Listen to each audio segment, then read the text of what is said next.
It's funny how much time you spend thinking about backpacking while you're backpacking. And this is a quick hack that I just thought of that can save you hundreds of dollars and not cost anything.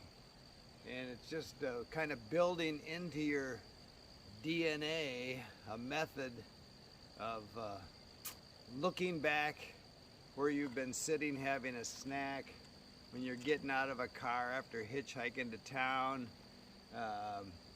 anything where you've maybe dropped something out of your pack, have taken things out of your pack. I can't tell you, I can tell you how many things I've lost. Fleeces, poncho, knife, water bottles that I've just stood up, put my pack on, and walked away from without looking back.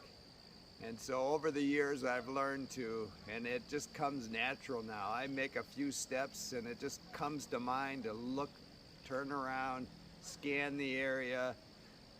There's my sit pad. Oh, my hat. It happens to everybody. I was on Isle Royale with a friend years ago and we had a snack and we got up and started walking away and I noticed his hat's there. So instead of telling him, I just picked it up and put it on top of my hat. And it was like, you know, a half hour later he's leading and I see him go like this. Oh, I won't tell you what he said. And he turned around and I said, "What's wrong?" And he said, "Oh, I left my..." Then I won't tell you what he called me when he saw the top of my head. But I mean, that's how easy it is. I left a poncho coming off of a Cumbres Pass on the CDT. A guy picked me up and took me back to Chama because I hit so much snow I didn't know how I was going to get through the mountains, and I wanted to go back and reconnoiter. And so I got out of his truck at a gas station. He was even there for a while, but I just didn't even think about it until a half hour later he was gone with my poncho. I can remember on that same trip being on the Continental Divide, sitting at the Adobe Ranch, a sign that says no trespassing, no hunting, no everything, but didn't say no hiking, so I went through anyway and know exactly where I left my fleece. So it happens all the time.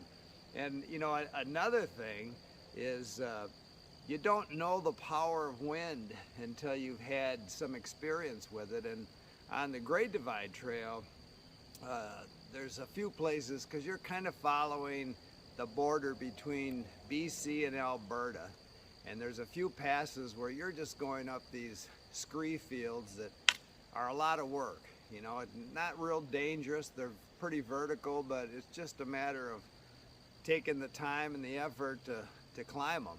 And I get up to the top of one, take my pack off. It's a windy day, but you know, it's not like hurricane force winds, but I have my pack sitting in front of me, I'm having a snack, and a gust came up, blew my pack. And this is before I got real light. I mean, I had a JanSport monster pack. It was called the Alaskan.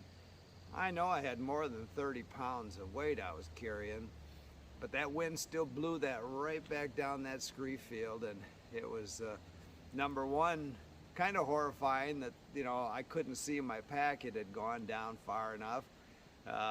Was it intact? Was I even going to find it? And you know, the other thing is I had to climb all the way down there and then climb all the way back up. Best case scenario, on the way down I was finding water bottles, found my bear spray, looked like it'd been in a hailstorm, it was so dented up. But luckily I did find my pack. It was a tough pack, so it was, you know, all intact. And then I had to climb back up. But from that day on, in any kind of wind, in those kind of situations, or on a steep area, any place that I stop, I pull out my bear hanging rope and tether that pack to me. I'm only going to have to go about 50 feet because that's where that rope is going to end.